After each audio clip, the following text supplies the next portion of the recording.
এটা আল্লাহর ফয়সালা। আল্লাহ সেই দায়িত্ব আমাকে দিয়েছে, আমি সেই দায়িত্ব ইনশাআল্লাহ পালন করার চেষ্টা করব। রাজশাহী বিশ্ববিদ্যালয়ের রাকসু নির্বাচনে জিএস পদে ছাত্র রাজনীতির মাঠে বড় চমক হিসেবে এসেছেন সালাহউদ্দিন আম্মার। বৈষম্য বিরোধী ছাত্র আন্দোলন থেকে উঠে আসা এই মুখটি এবারের নির্বাচনে শিবির সমর্থিত প্রার্থীকে হারিয়ে চমক সৃষ্টি করেছেন।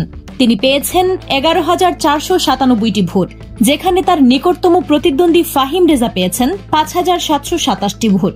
এই বিজয় শুধু সংখ্যার নয়, বরং দীর্ঘদিনের ছাত্র আন্দোলনের প্রতি শিক্ষার্থীদের এক বিশ্বাসের প্রকাশ হিসেবেও দেখা হচ্ছে। তবে কে এই আম্মার, আর কেনই বা তিনি পেলেন এত বিপুল ভোটে বিজয়? সালাহউদ্দিন আম্মারের গ্রামের বাড়ি খুলনায়। সালাহউদ্দিন আম্মার রাজশাহী বিশ্ববিদ্যালয়ের ইসলামিক স্টাডিজ বিভাগের 2021-22 শিক্ষাবর্ষের শিক্ষার্থী। সালাহউদ্দিন আম্মারের রাজনীতি শুরু হয় রাজশাহী বিশ্ববিদ্যালয়ে বৈষম্য বিরোধী আন্দোলনের মধ্য দিয়ে। তখন থেকেই তিনি পরিচিত হন স্লোগান মাস্টার হিসেবে, যার কণ্ঠে উঠত প্রতিবাদের ভাষা।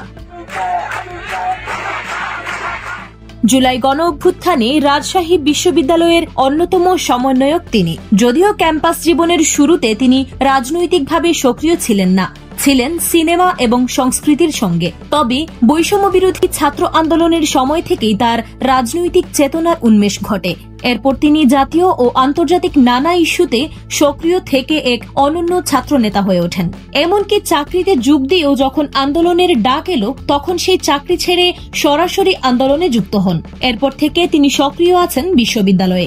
জুলাইয়ের সেই সময়ে তিনি ক্যাম্পাস সংস্কার আন্দোলনের অন্যতম সংগঠক হয়ে উঠেছিলেন। ছাত্রদের সঙ্গে তার সরাসরি যোগাযোগ, জবাবদিহির দাবিতে সোচ্চার অবস্থান এবং রাজনীতিতে অংশগ্রহণের নতুন ধারা, সবকিছু মিলিয়ে সালাহউদ্দিন আম্মার হয়ে উঠেছেন এক জনপ্রিয় ছাত্রনেতা, যা তাকে এবার এনে দিয়েছে রাকসু নির্বাচনের ভূমিদশ বিজয়। পুরো ক্যাম্পাসে আম্মারের বিজয় উদযাপন চলছে।